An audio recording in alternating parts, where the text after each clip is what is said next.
Assalamualaikum warahmatullahi wabarakatuh. Kami dari kelas perencanaan SDMD, dosen pengampu Ibu Dr. Nazifah Husainah SEMM, kelompok 4, yang beranggotakan 1. Aliyah Nabila Hairunisa, 2. Anisatul Istiqomah, 3. Nabila Zulfa Ihsan, 4. Adin Haditya, 5. Andinanta Yahya, 6. Erik Giovanni Dermawan, 7. Muhammad Fadlam, ingin mempresentasikan hasil video animasi mengenai kasus yang dialami oleh PT Aerofood ACS Unit Denpasar. Profil perusahaan PT Aerofood ACS Unit Denpasar. PT Aerofood ACS Unit Denpasar sebagai perusahaan yang bergerak di bidang jasa makanan atau catering yang aktivitas operasionalnya lebih berfokus pada pengelolaan dan penyiapan makanan.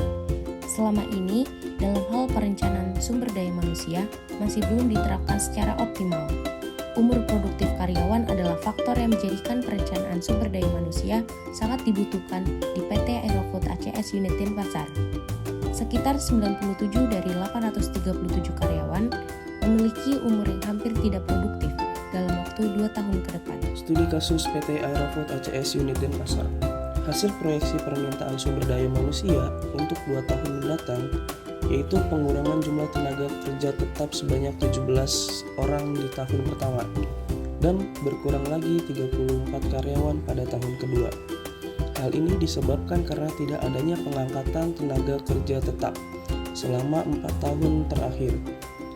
Tenaga kerja PKWT mengalami penurunan sebanyak 17 karyawan pada tahun pertama karena force major dan bertambah sebanyak 55 orang pada tahun kedua saat jumlah produksi sudah normal, terutama untuk tenaga kerja operatif, tenaga kerja outsourcing, dan daily work tidak dibutuhkan pada tahun pertama tetapi kemungkinan akan dibutuhkan untuk tahun berikutnya.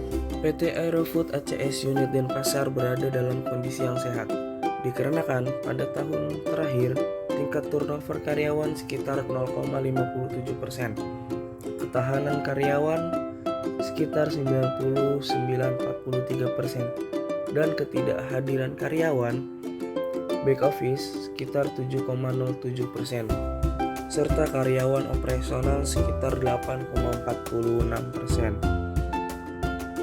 Jumlah permintaan tenaga kerja di PT Aerofood ACS Unit Denpasar yaitu tenaga kerja tetap mengalami pengurangan sebanyak 17 karyawan pada bulan Maret 2020 hingga Februari 2021 dan berkurang lagi sebanyak 34 karyawan pada periode Maret 2021 hingga Februari 2022. Sedangkan tenaga kerja PKWT untuk periode bulan Maret 2020 sampai Februari 2021 menurun sebanyak 17 orang. Tetapi pada periode Maret 2021 hingga Februari 2022 akan ada penambahan karyawan PKWT sebanyak 55 orang serta tenaga kerja outsourcing dan daily work pada bulan Maret 2020 hingga Februari 2021 tidak dibutuhkan karena adanya force majeure.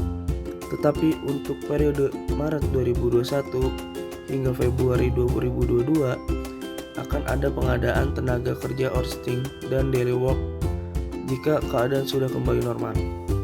Penawaran sumber daya manusia di PT Aerofood ACS Unit Denpasar diperkirakan masih dapat memenuhi permintaan kerja, khususnya untuk posisi tenaga kerja operatif. Saran kepada PT Aerofood ACS Unit Denpasar yaitu dapat membuka lowongan pengangkatan status dari tenaga kerja kontrak menjadi tenaga kerja tetap dalam beberapa tahun mendatang. PT Aerofood ACS Unit Denpasar diharapkan dapat menambah teknologi berupa alat dan mesin, terutama untuk departemen produksi agar tidak perlu memerlukan sumber daya manusia terlalu banyak dalam memproduksi meal atau makanan sehingga perusahaan dapat meminimalisasi labor cost yang tinggi. Sekian presentasi dari kami. Jika ada kata-kata yang kurang nyaman mohon dimaafkan. Ayo ting ting makan kepiting. Thank you for everything.